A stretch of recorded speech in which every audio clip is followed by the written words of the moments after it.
Booker T and Brad Gilmore.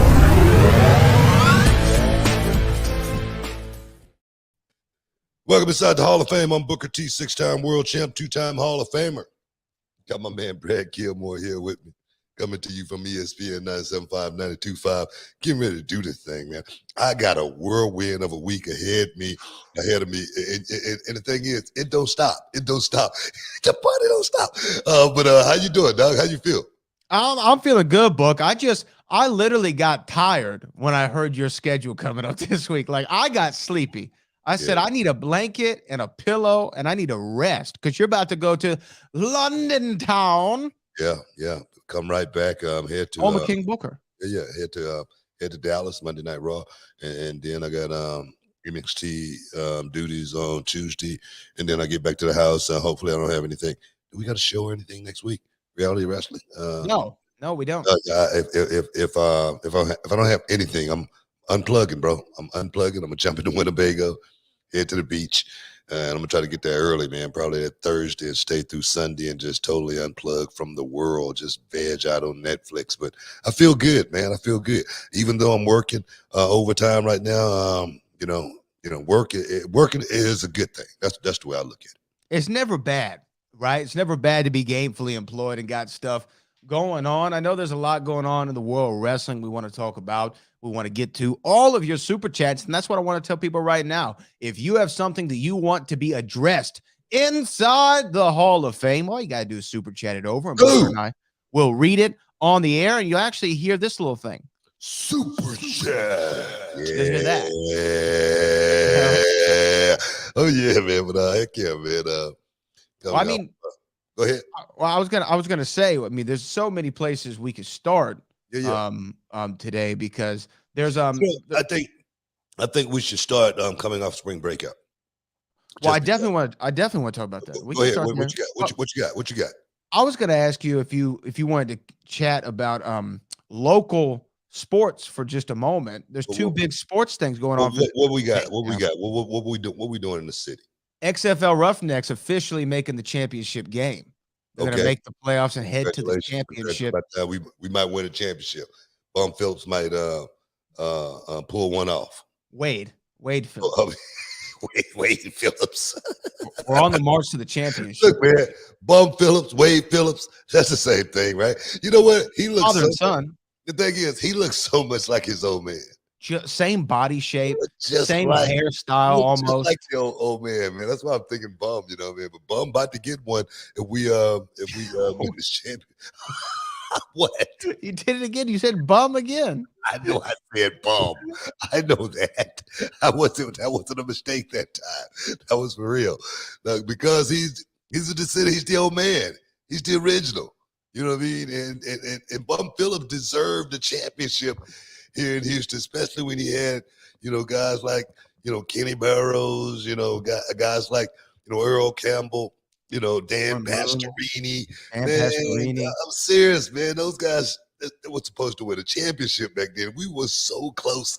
We knocked on the door one year. We kicked on the door next year. We were supposed to kick that son of a gun in. Just never happened, man, because them Pittsburgh Steelers, man. I hate the Steelers, man, for that, man. Seriously, man. We never won a championship just because of the Steelers, I think. Seriously.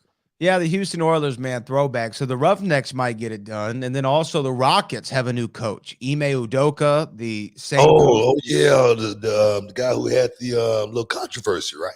The controversy in Boston, which led to what? I'm glad the brother got back, I am around. I'm serious. You know what? Because he's a good coach. He's a good coach. Got caught up, man. Pheromones will run you nuts. You know what I mean? And that's what happened to him. He got caught up. Here's the thing, though. You know what I mean? Like, I get that he got caught up, and I think he's a great choice, by the way, for the Houston Rockets. Understands what it's like to be on that court, understands what it's like to work with young talent. But when you got Nia Long at home, man, you need to be creeping around. You shouldn't be creeping around at all. But my thing is, you shouldn't be getting fired for having a relationship, a consensual relationship. You shouldn't be getting fired for that. I agree. That's just my opinion. This council coach, you got to find a line, sooner or later, because right now we just breaking all barriers as far as what's right and what's wrong. And I think when two people, I mean, that's something that their wives they're gonna have to deal with, and their God. But everybody else should stay the hell out of it. That's just my opinion. Well, I mean, if you aren't allowed to have inter-office romances and get together in the workplace, I wouldn't be here. My folks met at work. You know what I mean? Like that's where a lot of people meet their significant others. All of a sudden, it's like this bad practice. How many of the boys and girls got together, got married? You know what I mean? Plenty of them. Plenty of them. I mean, it's just kind of where you do it. So I like the Ime Udoka's there. I think that I'm glad that he got a job. Tillman Fertitta says he doesn't care about the controversy.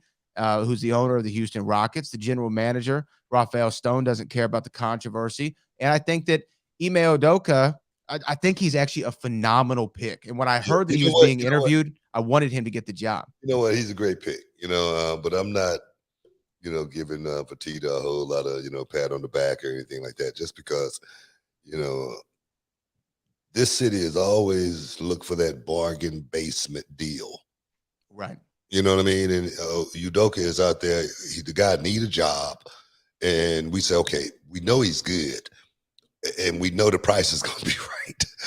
So let's pick him up. That's the way I kind of see that right there. You know what I mean? May not have been first choice, but definitely have been the guy that we know we can put in that position. He's going to do a great job, and we're going to get him at a great price. And we might slip on a banana peel. And find ourselves in the playoffs. And next thing you know, we're making a run for the championship. That's the way I see that right there. So, but I'm glad he's here. I'm definitely glad he's here. I'm glad he's here too. I agree with you. I mean, definitely Tillman was like, "Oh, I get this guy on the cheap. Let's hire him." I'm just saying. He is the right guy for the job. He is the right guy, no doubt. Yeah. He is the right guy, but I just don't think he would be here if the price wasn't right. You know what I mean? If that dollar was a little bit higher, we might have Rudy T back. Jonovich, get him back in the rotation. Hey, at least Rudy T was a player though. No. When the last time we won a championship? 94. Who's the coach? 95. Who's the coach? Rudy Tomjanovich. Exactly my point. That's what I'm talking about. We got to get him back. You know what I mean? It's running back. But we have had good coaches. I think Steven Silas, kind of got a raw deal because as soon as he signs up, you have Russell Westbrook and James Harden, and then they both leave you within the first 6 weeks. I am of the impression that if your name don't get there before you do, you're not that great. Okay, and the guy you just named, I don't know who the hell he is. I never heard of him. I'm serious. All the great coaches, you know who they are. You've heard of them before they ever get there. You know what I mean? You know what their face look like, even though you may have only seen it a couple of times. You know what I mean? But those are the good ones. Like Rudy T, I'm looking at the shiny black hair, the little shine of sweat on his forehead, the sharp nose. I'm looking at all. I can see it. You know what I mean? So I agree with you. Yeah. I agree with you as far as the coaches go, because you had Mike D'Antoni. You knew who that was before he got there, right? Yeah. You had Kevin McHale. I mean, everybody knew Kevin McHale before he started there, man. That's a bad dude, man. Kevin McHale. Even if they don't work out, you know what I mean? They've done something prior to getting there that was at a high level. So that's what I'm talking about. We got to take a break, guys. Stick around. You're in the Hall of Fame. We'll be back in a minute.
Shoop! Welcome back inside the Hall of Fame, guys. Got a lot to talk about. A lot going on inside the world of sports and entertainment. And we definitely got to get to it, as well as our super chatters. We got to get to you guys as well. But Brad, where you want to start at? I know I got a couple of places I want to start at, but I'm gonna let you call it today. Yeah, no, you know what? I'm gonna let you quarterback this thing today. How about that? I like it. I'm gonna let you quarterback it. Cal said, "Hut." There's a lot of places that we're going to start. There's also some breaking news about signings. There's follow-up to stories on Monday. Also want to talk to you about the World Heavyweight Championship, but I think we get into NXT Spring Breakin. I really want to talk a lot about it. I sat down and watched the show from beginning to end last night. Really enjoyed myself. We don't have a new NXT champion when the Carmelo Hayes took on Grayson Waller. We don't have a new NXT Women's champion in that big triple threat that main evented the show last night. I want to start, though, with Grayson Waller.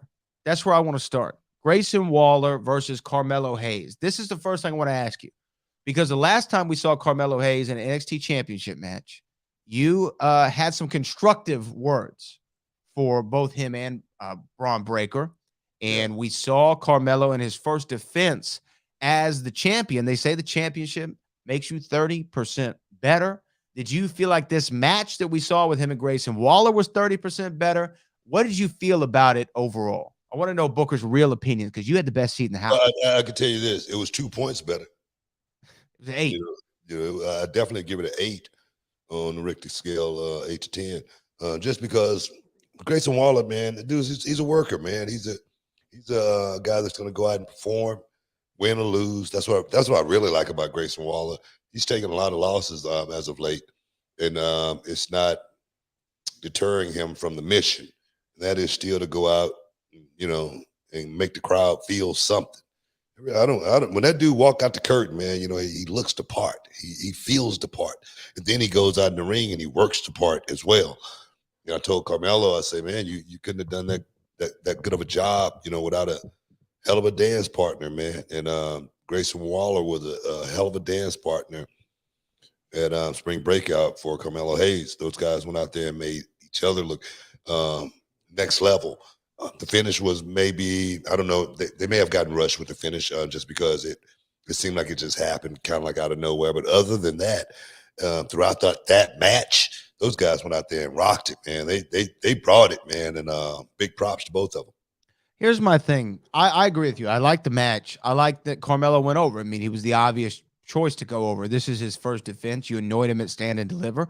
You're not going to let him go under, especially not in the main event of the show.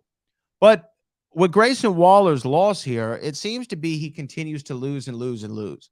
And when I watch this, I think, man, this guy's got a great look. He's got great promos. He's got interesting character. He can work. The shoey thing is great. Who was the young lady who accompanied him to the ring? That's the first time I saw her, man. But you could put her on the biscotti list. How about that? Yeah, super. She's on the list. Like I say, I thought we was back in Vegas. I thought we was back in Vegas. I'm serious. Yeah. You say that because there were a lot of lovely. Yeah. I'm serious. That's what I mean. I mean, showgirls. Right. As well as the girls that be on the street. They got a different name. They got a different name. I'm talking about the girls that be looking for selfies, be dressed up in like the flamingo costumes, whatnot. Right. But the derriere normally is out. Okay. They're called the behind girls. Okay, let's just say that. Yeah. We had a different name for them before. But the behind girls. The show girls. I was a big fan. I was a big fan of the whole package, the whole presentation, but him continuing the whole Grayson Waller character. Okay. But you're gonna get us in trouble one day. One day you're gonna just get us in trouble. Charmel listening to the show. That's what I mean. I just called her a minute ago. I said, what you doing? She gonna listen to the show. The biscotti list. Yes. But anyway, to get back on my question, Grayson Waller. What do you think of Grayson Waller's trajectory? And do you think this means the main roster is calling? We have the draft around the corner. It seems as though he's kind of I don't want to say he's hit a ceiling in NXT, but I think that he could be ready for the next level. You know, if Grayson Waller was to get the call up to Raw, SmackDown in the draft, I wouldn't be surprised. I wouldn't be surprised one bit, just because he's mature, man. This kid's he's not a kid. He's a man. He's a grown man. I call anybody that's not in from my era a kid. But this dude, he's definitely mature enough to, I think, get to the main roster and understand what being at the main roster actually really mean, and working his way to that ceiling, not just that ceiling, but crash through that glass ceiling. Because I think this dude, he's got the look, he's got the charisma, and then you don't really think about how good of a worker he is until you see him in a match. And then you go, whoa, this guy's pretty good. It's like that. So he's got all the qualities to actually be a main roster star. Carmelo Hayes, same thing. But I see Carmelo Hayes, perhaps needing maybe a little bit more seasoning before moving to that next level, representing that brand just a little bit longer, just to have a little bit more staying power, just to be a little bit stronger when you do make that move. For me, I know when I came from WCW holding both titles, I was already in play.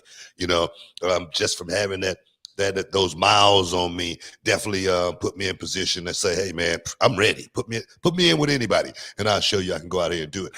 And that's what I mean as far as Carmelo goes. The psychology standpoint is what I'm thinking about when I look at these young guys. If they're going to make it on the next level, if they're going to make it on the main roster, they're going to have to have that psychology trait. And the thing is, a lot of them are going to have to really hone in on making sure they know that themselves. It's not easy, man. It's really not easy at all.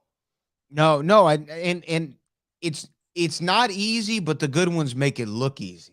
Yeah, right? Yeah. That's true. The good. I mean, it's like golfers, man. You watch these guys and they hit a ball 300 yards. You see some of them hit it almost 400 yards in a regulation an event. You go, good God, man. And for me, I'm going out there struggling trying to hit 240. And I'm 100 pounds heavier. The technique, man, and the years of training that goes into that art form, it's a monster, man. And if you think you can just, get it by slipping on a banana peel, by osmosis, one day you're going to be, find yourself the best. That's not going to happen, man. It's really not going to happen. So I say, I would love to see Carmelo just, really represent and hone in on that over these next 6 months. He's ready. He's a star, man. He's going to make a whole lot of money. You know what I mean? The sky's the limit. I'm talking about bubbly, man. I'm talking about the bubbly. I'm talking about the champagne wishes. All of that is going to be first class treatment. Oh, that's going to be there, man. But you got to make sure to, cross all those T's and dot all the I's before that actually happens. Well, what did you think of the aftermath of the match with Braun? I keep wanting to say Braun Strowman, Braun Breaker. Yeah. Making his presence felt. He had a short match earlier in the night, and then it seems as though they've reignited the feud of Carmelo Hayes and Braun Breaker. But now, I think that, because before I actually said this, I thought that it was a little confusing. I didn't know who was the baby and who was the heel in their last match, right? Because in the build-up to Stand and Deliver, it felt like Braun was kind of teetering to the heel side, but not there yet. And Carmelo was teetering to the babyface side, but in the match, Braun was the face, Carmelo was the heel. Not really. In their match at Stand and Deliver? Yeah, I mean, it didn't really feel that way. I'm saying the way that it was presented. It was presented that way, but when they came out the curtain and when they had the match, it didn't look that way. No one really turned heel, and no one was really babyface. I thought it was just a match pretty much right in the middle. I think this right here solves that problem, especially for Braun Breaker, knowing exactly what role I'm supposed to go out here and play. Actually, what role to actually put the fans in at the same time. As far as when I come out the curtain, they know exactly what to do. When Carmelo comes out, that now we got a dynamic where the fans going to actually be a part of this match, opposed to just sitting out there watching this match. I think that's going to be the difference. No, and I agree with you. And that's what I was going to say. You can tell even Braun changed the gear up, all black right now, and then he attacks the champion after the match. Where do you see this kind of? I don't know. I'm not asking you to book the show, but do you like the direction that these two are going in? Yeah, I mean, I do. Of course, Carmelo could have went off and ran with anybody else. But that bears the question who. I feel like it's some unfinished business between Carmelo and Bron Breakker, just because I gave that match a 6. And you don't want to hear somebody say, man, you got a 6. You don't want to hear that. Those aren't the words you want to hear coming from somebody like myself. Because I'm just giving you the truth. I'm just telling you raw facts. I'm not going to sugarcoat it or anything like that. But for me, I'm telling these guys, it's a 6 because I need them to go out there and give me an 8 to a 10 on a regular basis, especially when you're on television. When you're on TV, you got to work at your highest level. When you're on pay-per-view, you got to even kick it up another notch. Now, if that was just a house show, it would have been a great house show match. You know what I mean? If they were overseas, oh my God, it was a great overseas match. But for TV, I need those guys to understand that to work at the next level, to work at Hall of Fame status, you got to be better than everybody else in the locker room. Everybody got to look towards you for an example. For an example. So that's what I'm talking about. These guys know they're gonna get it straight from me. We got to take a break because I'm telling you straight, we got to take a break because you're in the Hall of Fame. We'll be back in a minute.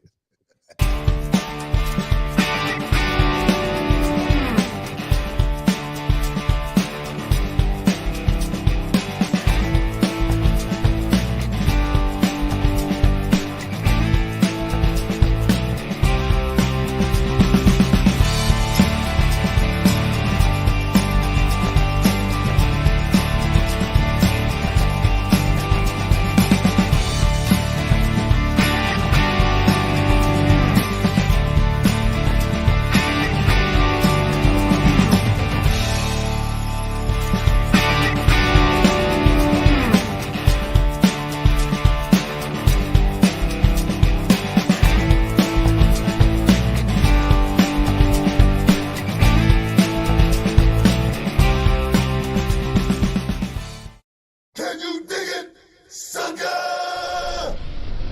You're listening to the Hall of Fame. Here's Booker T and Brad Gilmore.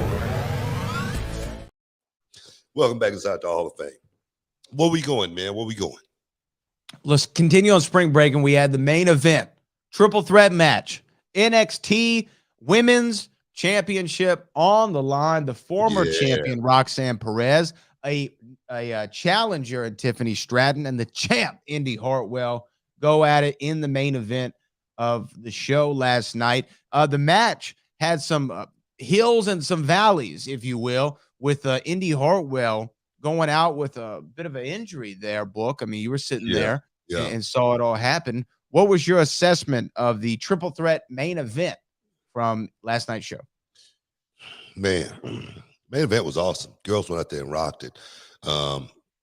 Indy is definitely finding her place, being champion. Indy's been working her butt off to finally get to that point.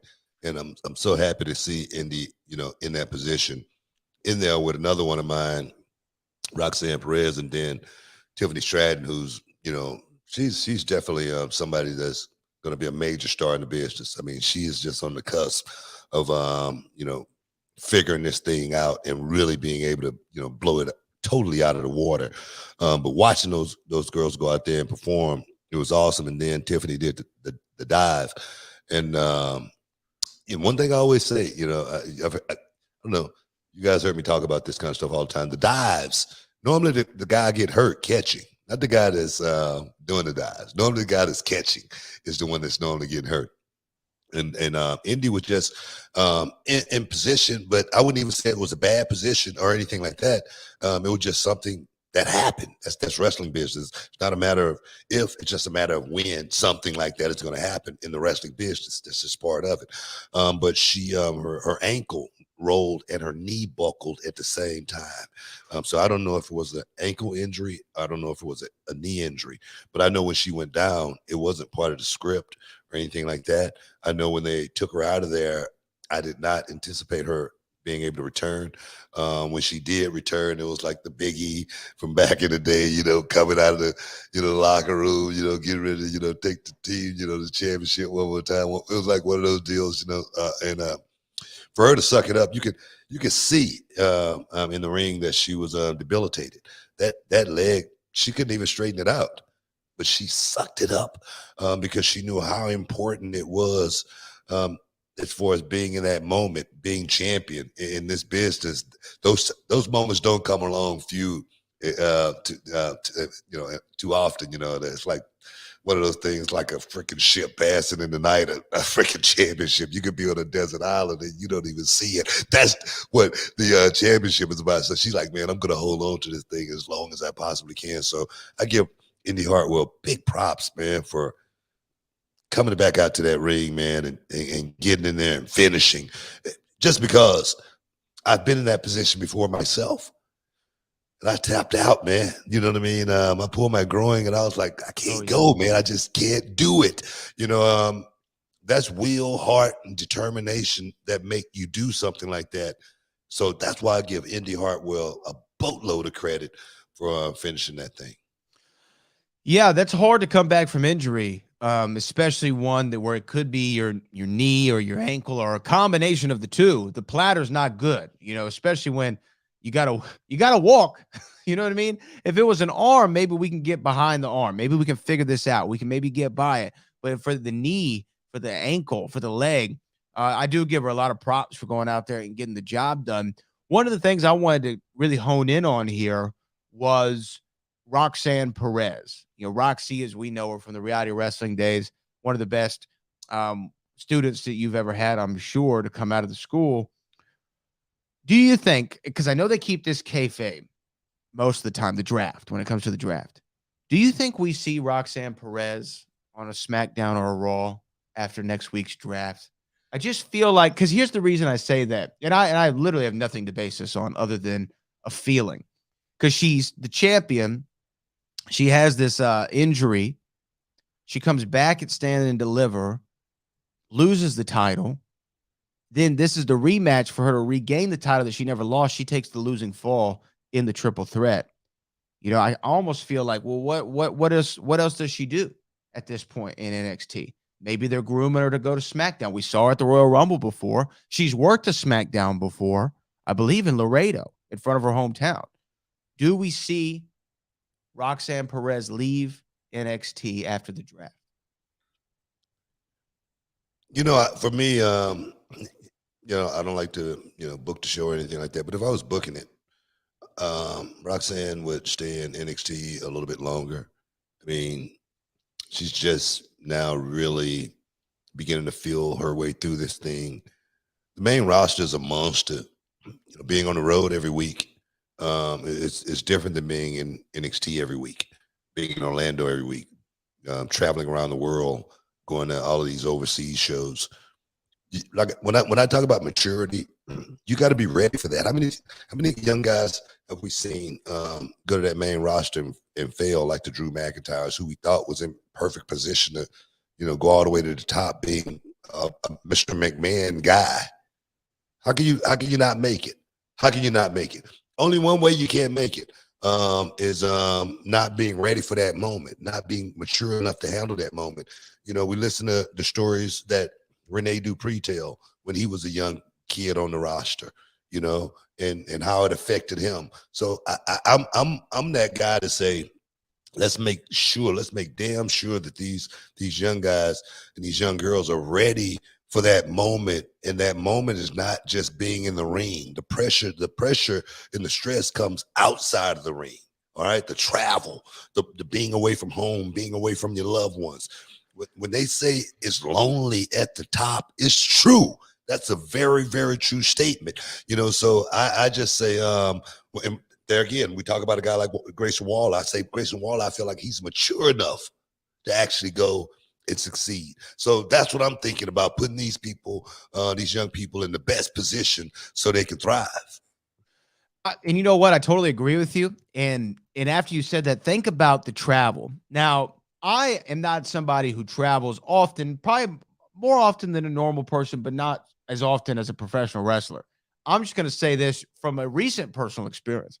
Making that trip from Houston, getting the flight delayed, landing in Vegas late, got to work when you get there late, wake up early the next day because you got obligations. You got to go do media. You got to do press. You got to find time to get you something to eat. You also got to find time to get your outfit together. Make sure that you're always looking good, always on point. Somebody interacts with you. You got to be nice and sunny. You can't be an a-hole to everybody. And then you got to leave that town, jump on a flight to go to another town that's a 4.5-hour flight, land in Orlando, land there, and then go do the same thing again. It took a lot out of me. I'm not going to lie to you. It took a whole lot out of me. And that was just a small taste of what it could potentially be like on the road. So making the commute from your apartment or your house to the performance center in Orlando once a week is a lot different from making that commute from your house to the airport, getting a rental car and working the towns.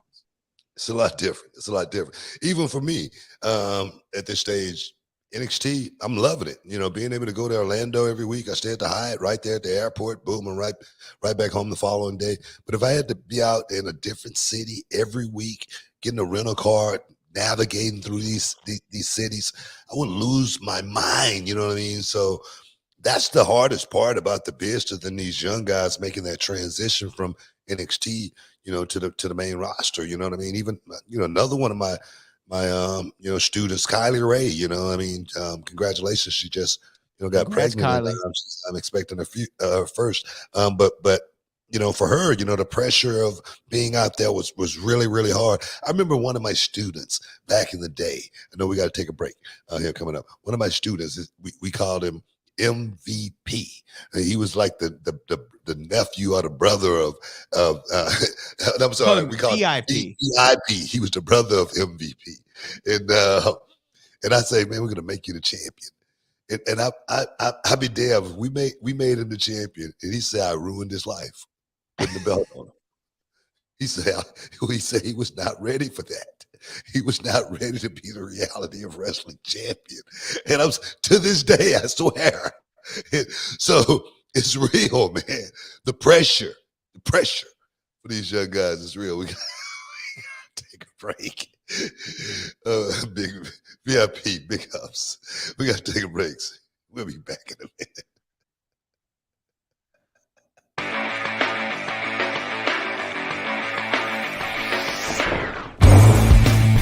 My name is Nathan Wasser, and I'm from Toronto, Ontario, Canada. I came down here to Reality of Wrestling to improve my training and get myself more experience learning from the absolute best. It's intense. It's hard. You got to leave your ego at the door and come in with an open mind. The way they do stuff here is the next level. But if you do that, you'll end up bettering yourself in the end, and you'll improve, and you'll be able to work anywhere. Nathan, he's an unbelievably awesome student. I'll tell you why, right? For a few reasons. Number one, the man packed up all the way from the Great White North to move down here to the U.S. to train because he wanted to learn from one of the best.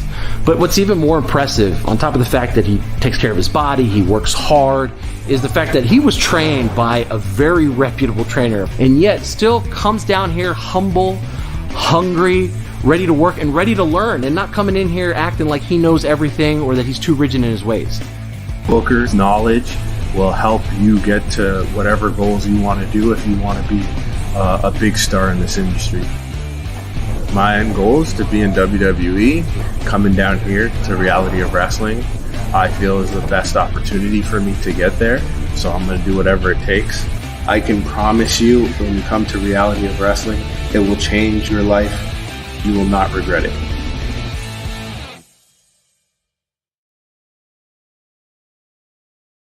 Can you dig it, sucker? You're listening to the Hall of Fame. Here's Booker T and Brad Gilmore. Boom! Welcome back inside the Hall of Fame, guys. I'm Booker T, 6-time world champ. Got my man Brad Gilmore here with me. We just chopping it up, man, talking about everything in sports and entertainment. And it's a lot. It's a lot to unpack. Brad, you quarterbacking the thing. I'm running the out route today. You know what I'm saying? Out route. I like the it. Out route. You know, the B just hit me near the sideline because I don't want to get touched. I don't want to get hit. That's the type of receiver I am. I like it. I like it. Well, you know what? You're out here catching the passes. You're ruining people's lives by giving them the title. I mean, what's wrong with you? You I should couldn't have known. believe it, You man. didn't know that that was going to hurt this man's life. Bro, I swear, man. I I don't thought, believe it. I thought he was one of my better students at that time. And I said, man, we're gonna put the belt on him. And he really feel like, he wasn't ready for that moment. And he got out. He got out of the business because of that. Seriously, crazy. Well, I mean, look, I didn't ever have the pleasure of knowing VIP. He was there before me. But you know what, man? Like, hey, he did what was best for him. How about we say that? Hey, man, look here. I ain't hating on him. Sometimes you got to know when to hold. You got to know when I was in Vegas this weekend. You know that. You know what I mean? I was with you. That's what I'm saying. You got to know when to hold them. And you got to know when to fold them. So I get it, man. I get it 100%. Got to know when to walk away. Know when to run. Yeah. Did you know that you never count your money while you're sitting at the table? Yeah. There'll be time enough for counting when the dealing's done. Yeah. We do have a super chat here. We have a slew of super chats, so I feel like we should start with them here. This is a breaking news super chat, which I don't know if you know yet. So let me get to it. Super chat. DJ 1491. Naomi is going to be debuting for Impact. Yeah. This is what he says. Got to be disappointing considering the deal Sasha got for New Japan Pro Wrestling. Did she make the right decision to walk out? Yeah, it was announced Trinity Fatu has joined Impact, which is said to be more than just a one night off thing. PW Insider reported it that she is going to be at the next NXT taping, which is going to be this Friday night. And it's going to be more than a one-shot deal. Next Impact taping. What did I say? I'm sorry. NXT. Yeah, Impact. Okay. Oh, yeah, Impact. I'm sorry. I read NXT. Yeah. I said NXT. I meant Impact. Sure. What do you think? I mean, it's almost been a year since Naomi and Sasha Banks walked out. Mercedes Moné has done well for herself. She's become the IWGP Women's Champion. She lost that title over the weekend. Yeah. And Naomi, we've seen her like pop up at things like events and stuff like that, but we haven't seen her wrestle or make any declaration of where she was going. Now it seems like she's going to Impact Wrestling. That's what she's going to call her home. The question is, do you think she made the right decision walking out? The right decision walking out. And what do you think about her being in Impact Wrestling? It's probably the easier one. Let's go there first. Let's go Yeah. there. Let's go there. Let's go to Impact first. I had that written down actually. I read she's going to be making her debut for Impact Wrestling, and it's a good thing that she's not just going to just sit on the shelf and just wait and see if WWE is going to do anything. That would be a good idea. Out of sight, out of mind, time off. You worst enemy. That's just part of the business. So for me, seeing Naomi get back to work, that's a start. The company is definitely going to want to see if it's something she's going to be in that, I hate to say it, but she's going to be like in that testing mode now as far as, does she really want this? I mean, does she really understand, how important this is or how big this thing is at the same time, or not just that, all of the hard work that it took for her to get to that point. Just think about that. Even though she didn't get to the place that she wanted to get to, but Naomi, I think, was former champion. Am I correct? Yeah, she was SmackDown Women's Champion, Tag Team Champion. Exactly, Tag Team Champion, former champion. A lot of times in this business, you don't get what you want when you want it. It's just not the way it works. It's like that in football. You think everybody's going to get? You think everybody can go in or basketball? You think everybody can go in and talk to the coach like LeBron talked to him? No. You see what I'm saying? So I think that was her downfall. It was thinking that everybody should be getting equal opportunities. That's just not the way. That's not the way life is. Okay, I wish life was fair like that, where everybody got a fair shake, but that's just not the way it is. I always say, man, I got dealt a bad hand, man, but I say, man, I played that hand, man. If I had to bluff, I was going to bluff. Whatever I was going to do to make that hand better, I was going to do that. But when Naomi chose to walk away, it definitely was a bad look because she did that in concert with somebody else. You don't do anything in concert with anybody else because you know what that can get you in this in America. when you do something in concert with somebody else, Oh yeah, you get the same punishment they do. right. They get life, you get life. You know what I'm saying? So you don't want to be buddying up with nobody, conjuring up some plan, some coup that ain't the way this business works. So I just thought she was putting herself in a bad position because of all the hard work she had put in to get there. I think it's, grass is greener on the other side until you go and walk on it. That's just the way, life is. And I just felt like it was a bad deal for her to move away. But her being an Impact is something that's going to perhaps motivate her to, get back to where I really think she needs to be. And that's in the WWE. I always thought Naomi was, I think I'm the only one. I think I may be the only one who said at one point Naomi was the best athlete on the women's roster. That's what I said. And then I said, but it's a few things she needs to work on, and I never said what it was, but then I got all kind of heat for it. Okay. I got blasted just because I was trying to help her without saying what she needed to do on the air in front of the world. And I got beat up for it. Black Twitter ate me up alive. And I'm like, what the hell's going on? Why does Booker T hate all black wrestlers? That's what I got. You know what I mean? I remember that. But for me, I want to see nothing but the best for Naomi, and hopefully going out here, rebuilding herself all over, rebuilding that brand all over again, and letting the world see, letting the company see, giving her own self a sense of, hey, I could do this, and if I have to do it the hard way, I will. I think that's going to help her more than it's going to hurt her. I think you said a lot of great things just now. The first thing I will say is, because I know people are going to focus on the first part of that statement of, don't follow people, what have you. By the way, guys, that's great advice.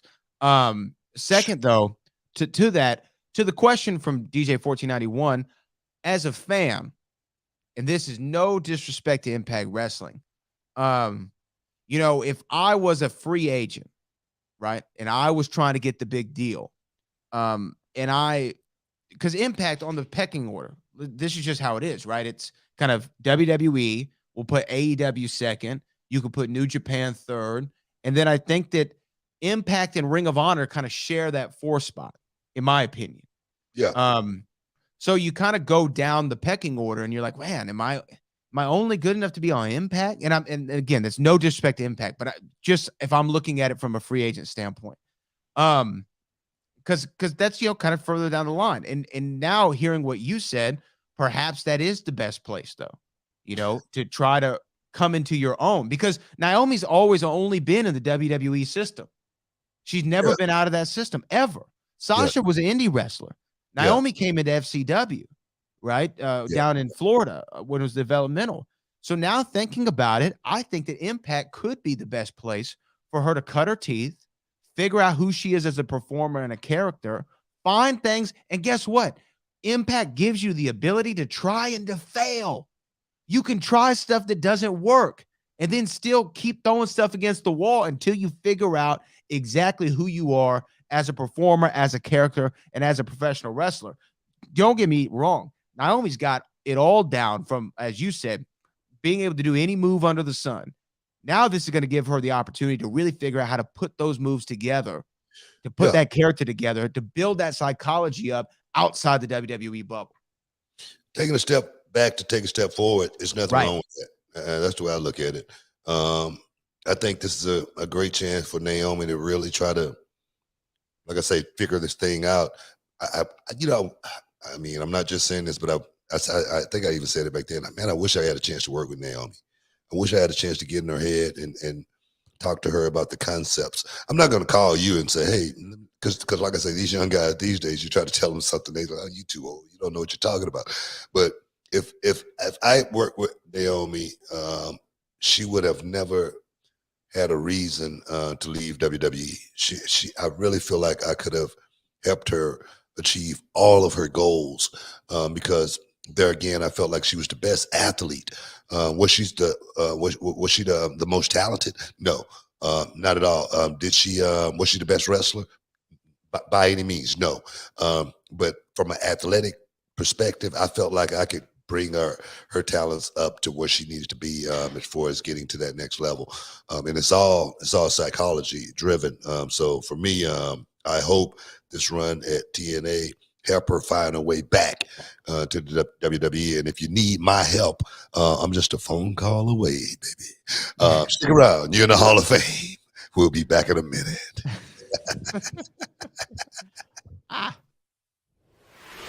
Will All-Day versus Cameron Cole. Texas champion versus Reality of Wrestling champion. Years in the making. Ex-best friend versus ex-best friend. I know what I'm getting into. I know you're one of the most exciting, high-flying wrestlers in the business today. And for every punch you have, Will, I know the counter punch. Long ago, the years where we used to train together, and I remember every move. I remember everything in your arsenal, Will. So what is it gonna take? You see, for me, I'll do whatever it takes, and you're gonna find that out, Will. Will All-Day versus Cam Cole once again. But this time it's gonna be different. It's not gonna be best friend versus best friend now. It's not gonna be me looking in your eyes knowing that at the end of this, we just wanna see who the better man is. Yeah, let's talk about that match. And Cam, I knew getting into the ring with you then, how good you were. Cam, I know now that you're even more dangerous. But Cam, you strayed. Ever since you and I faced in that last match, a year ago, something changed. And you started walking down this dark path where you would do anything to win, Cam. And you know what that sounds like to me? That sounds like weakness. Can you dig it, sucker? You're listening to the Hall of Fame. Here's Booker T and Brad Gilmore. Welcome back inside the Hall of Fame, guys. We got a lot to talk about today, man. We just chopping it up. It's getting good up inside the Hall of Fame, man. Brad, where we at, man? Where we at? Hey, we are going through a lot of the chats, a lot of the messages, a lot of the topics that you want us to talk about. And guess what? We're going to go to our next one, which is from our main man. Give us some Roni, brother. Oh, yeah. Yeah. We got Cali Toenail in the building. Finally, the WWE Championship has come back to itself. Now, let's get down to biz. That title has to go to the person who has earned it. And so it's Seth or Bobby Lashley. So what is Cali Toenail referring to? He's talking about Triple H on Monday Night Raw unveiled a brand new World Heavyweight Championship. It is remnant of the big gold title that went around your ways, Booker T, on 6 separate occasions. And he said that at the Night of Champions in Saudi Arabia at the end of May, they're going to crown a brand new World Heavyweight Champion. The first thing I want to get your reaction to is, what do you think of the title? I loved it. I loved it. Definitely took me back to that nostalgic moment of, wearing the big gold after, Ric Flair passed it down and, told me, he was passing the torch. Now it just got a lot more accent, a lot more flavor. It's just more updated. So I love it, man. I don't know the opinions of a lot of people. I've been hearing, mixed emotions as far as, people don't like it, don't like it. But for me, it's never been about the championship. It's always been about the title, even though that's a beautiful, beautiful championship. I think it's gorgeous. And I will say my 2 favorite championships in wrestling history are the big gold belt and the WWF Winged Eagle is what they call it. The title that, Brett and Shawn and Hogan and Macho and Andre all wore and Austin. I love that title. And the thing is, that's the reason why you probably like it, because it's nostalgic. It's what you grew up Probably. on. Probably. Trust me. That's all it is. Oh, okay. Well, the thing is, no, it's nothing wrong with that. It's nothing wrong with it at all. But Big Gold has always been my favorite. And this is a remnant of Big Gold. This is the next evolution, as you said. So from the aesthetics of the championship. I don't know how heavy it is. Yeah. Ooh, I don't know. 10 pounds of gold, brother. Big Gold was really heavy. I wonder how heavy this one is, Yeah. Well, I'm sure you'll be. Hey, you'll be going to the draft, right? You can Yeah, go yeah, see. I get a chance to actually feel it and see how heavy it is and Hey, what if size. WWE was smart, they'd let you do a couple promo pics with it. Because if I remember, at the last time we had a Night of Champions, they did a poll of who was the greatest world heavyweight champion of all time, and Booker T won the poll. Yeah, And I think it's because you're synonymous. And maybe I'm wrong, but I feel like you're more synonymous with that big gold championship than maybe anybody else. The only other person is Flair. And when I think of Flair, I think more of the NWA title than I think of the big gold belt, the original NWA title, with the little globe in the center. So I don't know, but I think that they should take some pictures with it. But here's what the people are chatting about, and where a lot of the online discussion is coming from, because Triple H went out and made the promo and said Roman Reigns has been great, almost 1,000 days as the WWE Universal Undisputed Champion. And remember, at WrestleMania 38, he unified the WWE title along with the Universal Championship. And no one's been able to beat him, but he had this contract where he only has to defend it so often, and he's not a fighting champion. Da da da da da. We want there to be a champion that's for the people, that doesn't demand you acknowledge them, that you want to acknowledge them for how great they are, blah, blah, blah. Cuts this promo, unveils the title. People are saying that the way he presented the championship, it comes off like a consolation prize. Like, hey, nobody was able to beat Roman. He's too good. So we had to make another championship for everyone else because Roman's just on another level. Now, I didn't get that from his promo.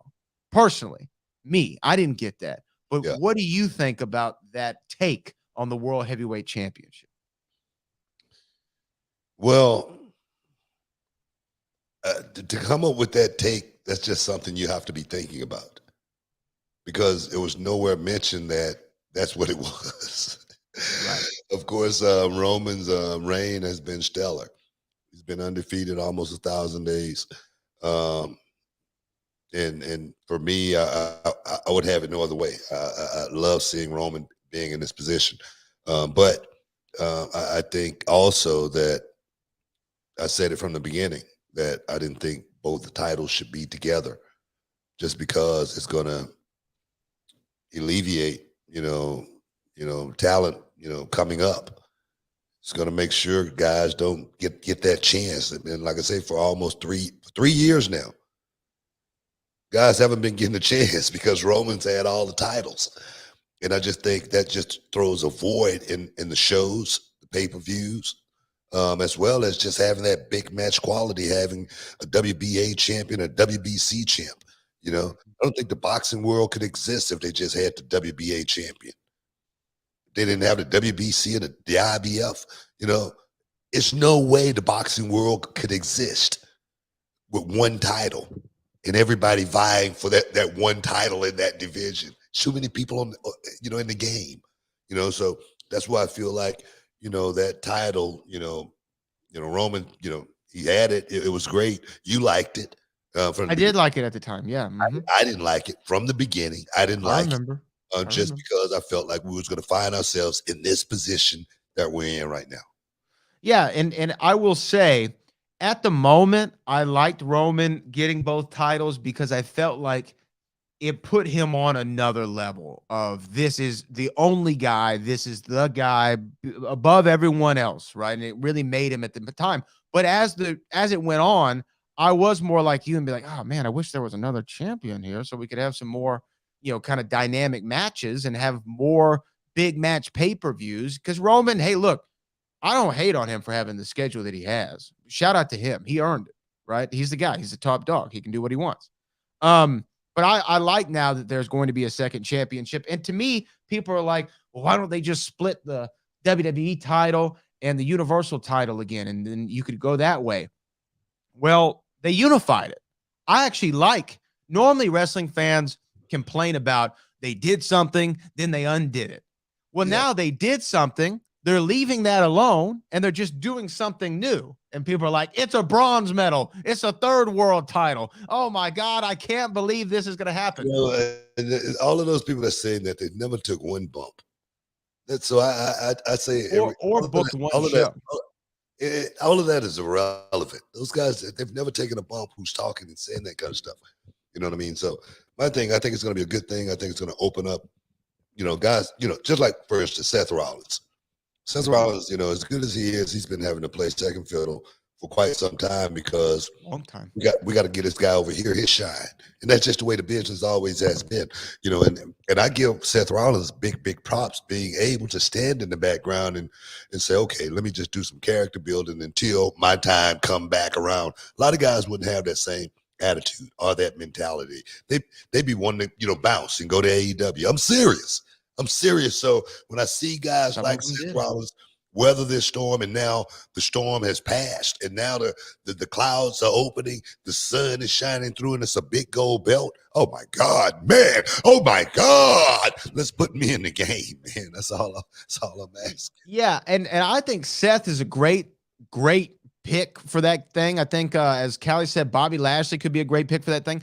I don't think Cody Rhodes is a great pick for the World Heavyweight Championship. I don't think that that's his path. I think that it still ends with him and Roman. I really think it still ends with him and Roman. I do too. Like I said, I don't even want to book where Cody's going to go. But I'm just saying, I just think the belt opens up a lot of doors for a lot of talent on the roster, and I think those doors need to be open. Super chat. Just to follow up on that, that was Marcus Craig's question. I think they created the world title for Cody Rhodes. I don't think so at all. I think that the plan is still on course as far as Cody Rhodes' destiny to win the WWE Championship, and that's it can only really be done with Roman, where it's going to have the ultimate effect. I totally agree. I mean, he said, I need to finish the story. Right. I mean, he said that over and over again. And the story isn't, I couldn't beat him, so I won this other thing. You know what I mean? In my opinion. Yeah. In my opinion, it's, hey, I need to beat Roman Reigns. I got to beat him. Bottom line, we got to figure out how I'm going to get there. And that's why I don't think Cody Rhodes is the guy for that world championship at all. Seth makes the most sense. And what's the other thing, though, is they didn't say how they're going to crown it. Is it going to be a tournament? Is it a one-night tournament? Is it a battle royal? Is it a 6-man eliminate? I don't know how they're going to do it, but it's going to be done next month. So I'm sure we're going to find out here in the weeks to come. We'll see. Especially after the draft. But Seth's as good a pick as any. And I agree with you. If people were in the position he is, and guess what? They did. They ran off to AEW because they didn't have the – and look, that's your choice. That's fine. Nothing wrong with that. But Seth said, I'm going to weather this storm. He's probably the most over he's been without having anything meaningful to do. He just had one of the matches of the year or the night at WrestleMania against Logan Paul. Now, I really like him as the world champion. You want to find somebody who's going to work his ass off to make that title mean something? Seth Rollins is a guy. Like I say, Seth Rollins is a player. He's a soldier, and he understands the business. Like I say, and I need guys like that on my team. A lot of guys would definitely, in his position, would definitely be thinking about other things right now. So I appreciate everything this guy's done. And like I say, weathering that storm, the skies are opening, man. Here we go, y'all. Stick around. You're in the Hall of Fame. We'll be back in a minute. How well do you think you know your wrestling? I've prepared some trivia questions right here for you. So let's go and take a look.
How was that? I hope you did well. Now let's throw it back over to Brad and Booker for the Hall of Fame. Shoop, welcome back inside the Hall of Fame, guys. Getting messages from all over the world, man. Got to get out of here and head to England tomorrow, man. So I'm looking forward to it. That's a long trip. It's a long trip, but I'm looking forward to it.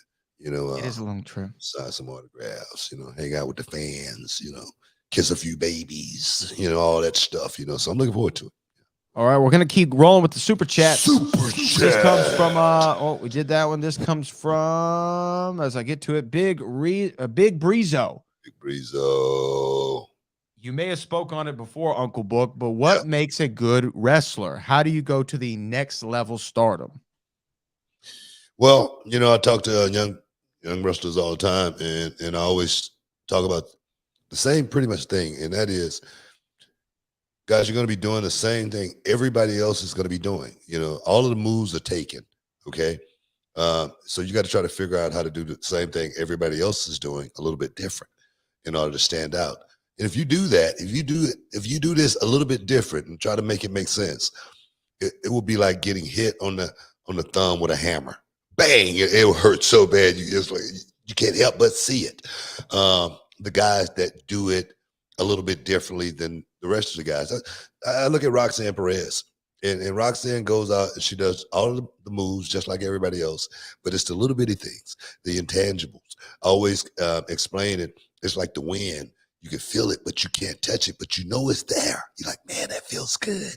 You can't see it, but you know it's coming from somewhere, and that's the way good wrestlers project.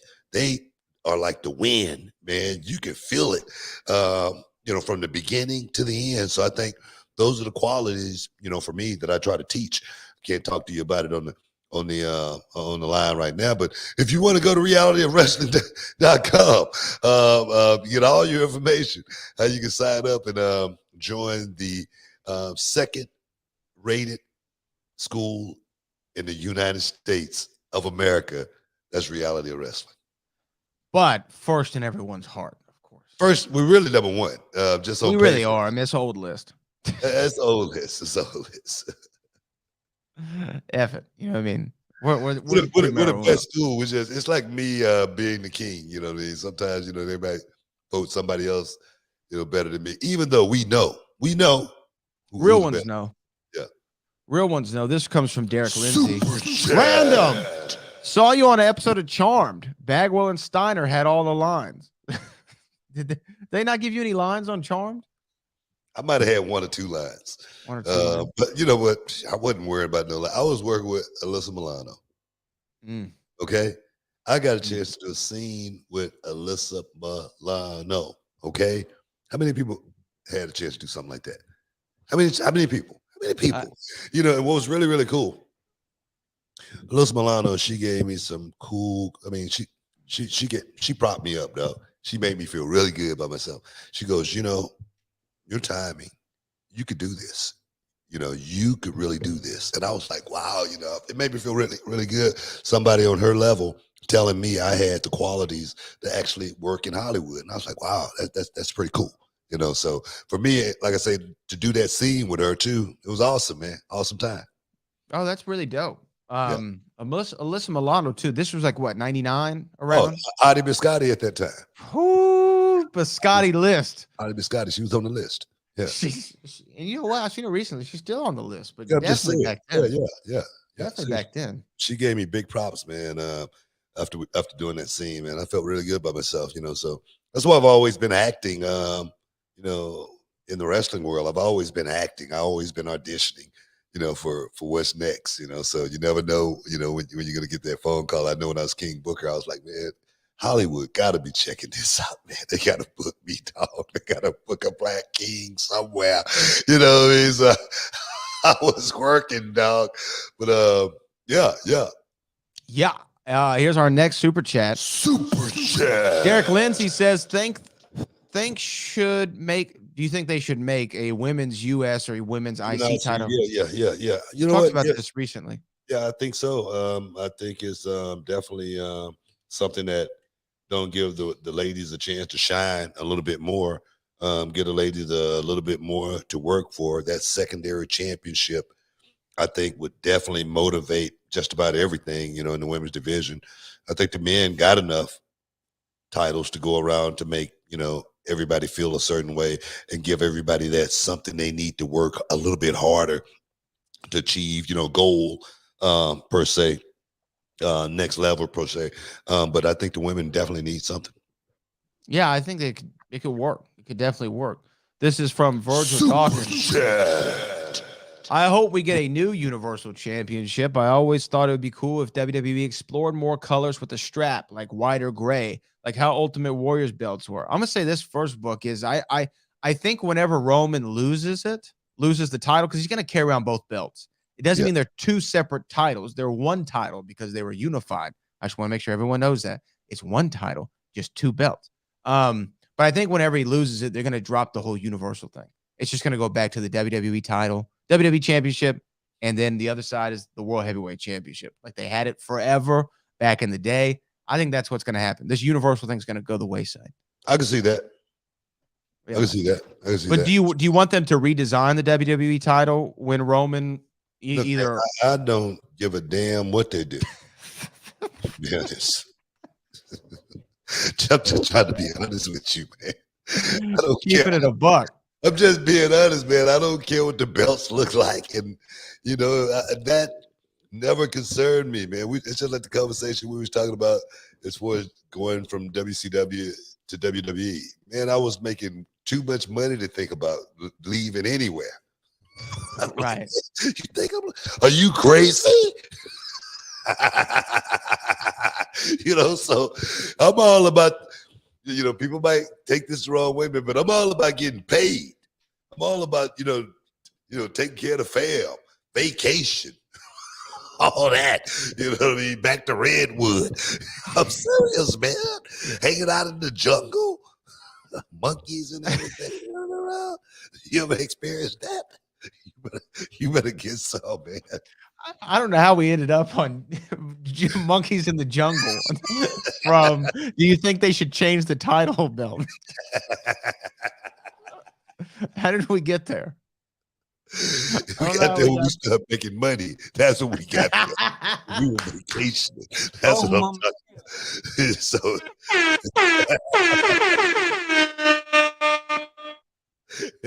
Hilarious. I'm serious, man.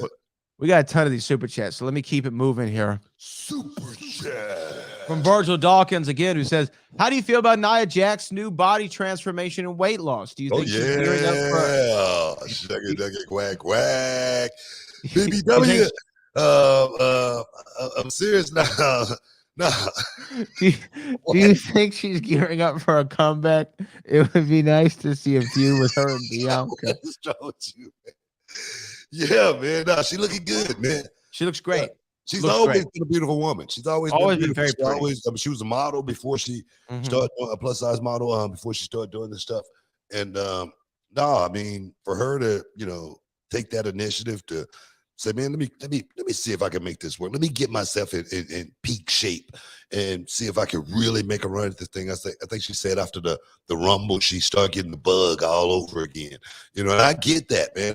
I'm gonna tell you that it's nothing like that. It's nothing like that excitement, that adrenaline rush when you walk down that aisle, man. It's like the wind is just rushing through your hair, and it's just like blowing in the wind. It's one of those type of deals. So I can understand her wanting to get back. Nia's always been one of my favorite people, man. So I'm glad she's got the bug back, and hopefully, she can be a part of this draft, and we can see Nia Jax back inside of the WWE ring. I like that idea of her being in the draft. People, free agents who were not expecting to come into that. I like that. That's a really good idea. Here we go. SS29. Something seems off about Rollins versus Omos at Backlash. It just seems like a terrible mismatch. Is this a Vince booking? I don't know who booked it. That's not my department or anything like that. I don't know what the outcome of this match is going to be. I don't know why it got put together or anything like that. And I try not to look into matches beforehand. But I do feel like, like the comment was posed. I feel like that too. It felt like it's an off match. with Seth and Omos, especially after, the last match Omos just had. Seemed like it's no build up going into it. It just seemed like it just got thrown together. And when matches like that happen, first thing we go, and you know what? It's a valid question. Why? Right? It's a valid question. Why is this match happening? So I get it. I understand it. But hopefully, like for me, like I said, I try to, wait till it all play out and see how it play out. And then hopefully we could talk about it after. And then we'll, hopefully have another perspective on it. Yeah, I mean, on paper, does it make a lot of sense? No, but I'm not against it because I want to see Omos have better matches. And how you can only get better with a better dance partner. But not just that, not just that. I don't like booking the shows, but if I'm booking the show, if I'm booking Omos and Seth Rollins, I know I got MVP out there. I know, it could be a lot of shenanigans that can go on in a match like that. We don't know where that is going to actually lead and who's going to be the final two. So it's a lot that could actually happen in that match. If I was booking it, if it was booked, it wouldn't just be a match. I can just say that. Yeah. Well, I'll give you that little nugget. We got to take a break. Stick around. You're in the Hall of Fame. We'll be back in a minute. How well do you think you know your wrestling? I prepared some trivia questions right here for you. So let's go and take a look.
How was that?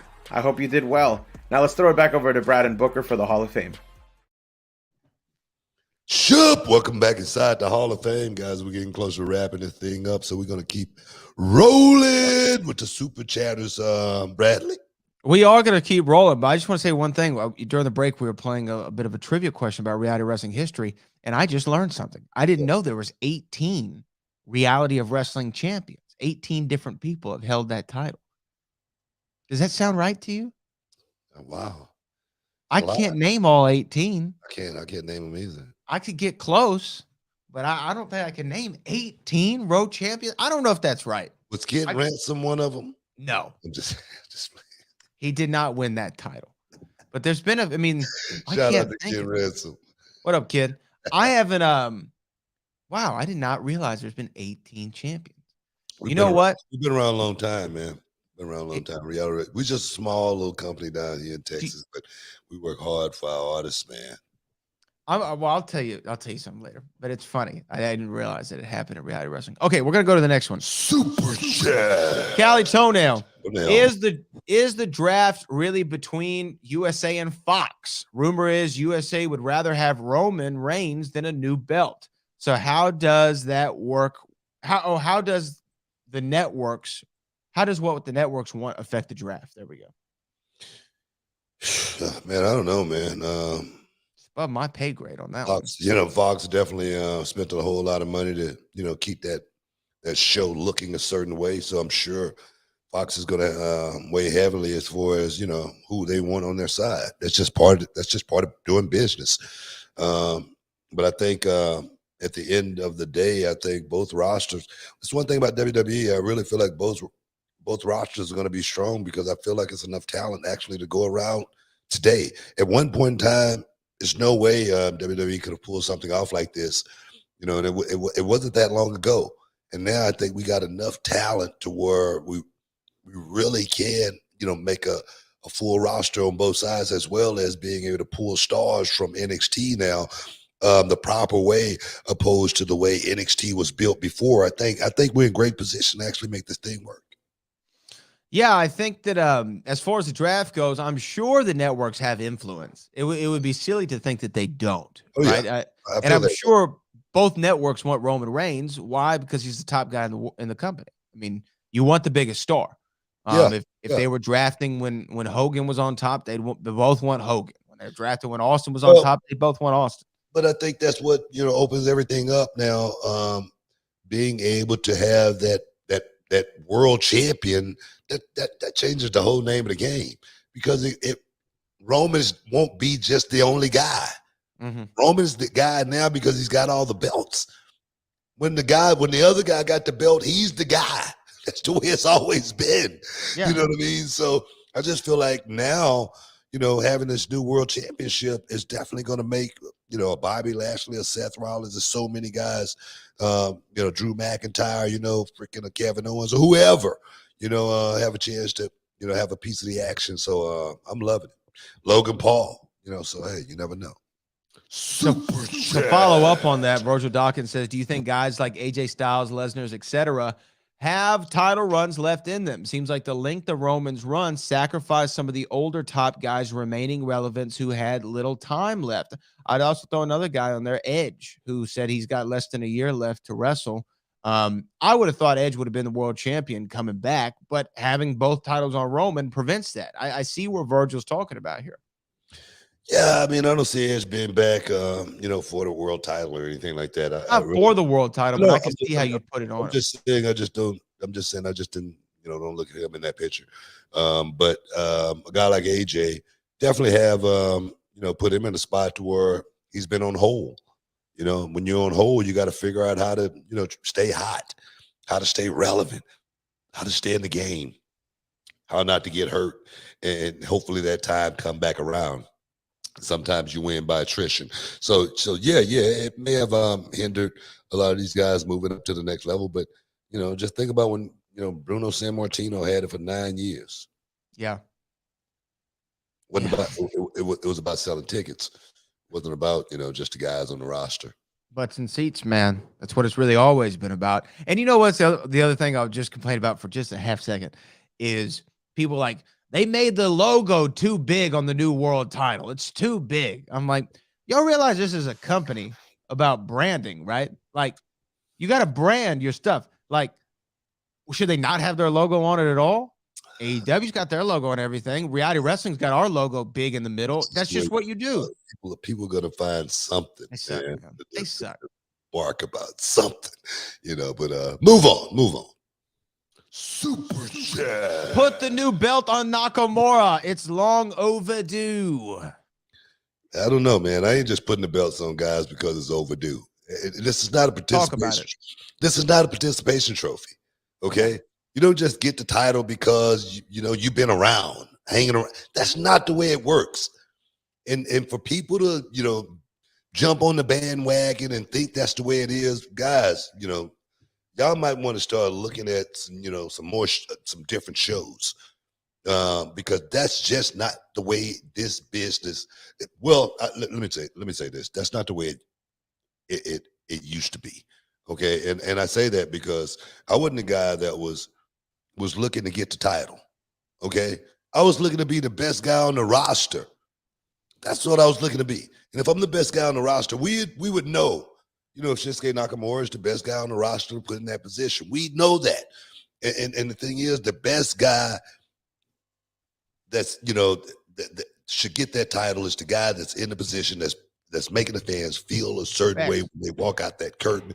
Bottom line, the guy that's got the most signs, the guy that's getting the biggest cheers, the guy that's people are buying their merchandise. That's part of it, and that guy may not be the best wrestler. It might not be. But he may be the best performer on the whole show, or just draw the biggest audience. Like when you're drawing, you got to be pretty good at what you do. Seriously, in some way, right? I mean, we were talking about him the other day on the show. When I think of the Ultimate Warrior, I don't think of the great matches that he had. No, not one. Yeah, I think maybe in his career he had 2 matches that I can think of to write home about. Him and Hogan. him and Hogan and him and Macho, like at WrestleMania 7. Those are the only ones I can think about. Oh, But him and Rick Rude. I don't know if I remember that one. Yeah, I remember the feud, but I don't remember the match. Yeah, that was his first loss. Okay. I remember him and Honky Tonk. A couple seconds. Yeah, exactly. Yeah, that's what it was about. It was about the draw. Warrior was a draw. He wasn't necessarily the best guy on the roster. And that's what we need to be thinking about. When we talk about stuff like that. I like Nakamura. And it might be a time to put the title on him, but it's time now just because he deserves it. Right. And yeah. It's not, and this is it's long overdue. It's overdue. Yeah. Well, if it's overdue, that means it was due at one point. You know what I mean? Like, what happens when milk's overdue? To get rid of it.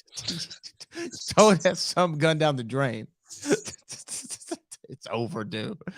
We got a couple left, and we only have a couple minutes left of the show today. Super chat. This is from Van Dollar Bill, longtime wrestling fan. I have a question. If I have an ideal for the women's wrestling division, how can I pass it on? Twitter. Yeah, throw it out in the atmosphere. Oh, man, it's hard to get ideas to, the writers, you know what I mean, the booking committees and stuff like that. I've never pitched a story in all of my years. Not one. Not one time have I gone into the booking committee or the guys writing the show and go, hey, what do you think if we do this? I've never done that one time throughout my whole career. Ever. Well, I mean, but do you see you didn't do it, but is there anything wrong with doing that? Well, I don't think there's anything wrong with it. But for me, I wasn't trying to write the show even back then. I just want the script.